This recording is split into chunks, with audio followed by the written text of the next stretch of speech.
La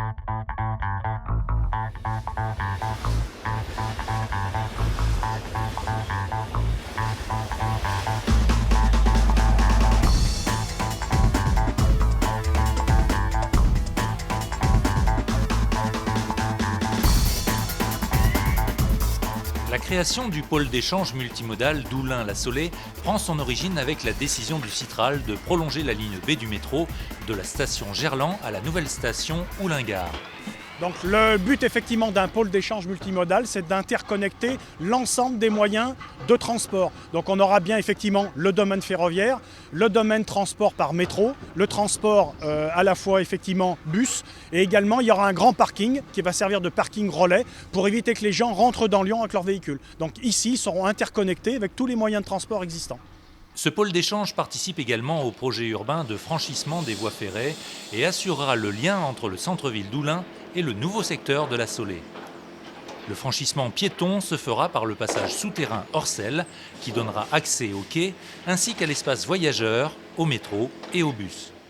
Auparavant, les piétons devaient emprunter le passage à niveau pour accéder au quai en direction du sud. Là, c'est un passage direct entre le centre d'Oulin, la gare, mais aussi le métro et le parc relais qui sera derrière nous. Les quais de la gare sont aménagés. Pour les personnes à mobilité réduite, des ascenseurs sont installés. Le passage à niveau existant sera supprimé. C'est un passage à niveau qui était préoccupant depuis plusieurs années. Lorsque le pôle d'échange a été engagé, on a souhaité, avec les partenaires, intégrer à cette opération la suppression de ce passage à niveau, qui va rester quand même aussi un point prépondérant et un point très important de ce projet. Donc les gens qui actuellement utilisent la voirie Sémar ne pourront plus remonter dans l'autre direction puisque le passage à niveau sera fermé et pourront donc rejoindre la rue de la République et passer sous le nouvel ouvrage en utilisant une voirie qui va se construire ici. Le franchissement des voies se fera donc par le pont-rail République qui permettra aux véhicules, piétons et cycles de franchir les voies sans danger. Donc l'ouvrage actuellement il est construit en dehors du domaine ferroviaire et lors d'une très grosse interception de voies qui va durer 120 heures, on va faire un terrassement pour enlever la voie ferrée et tous les matériaux qui se trouvent sous la voie ferrée. Et ensuite, on va pousser l'ouvrage à l'aide de vérins.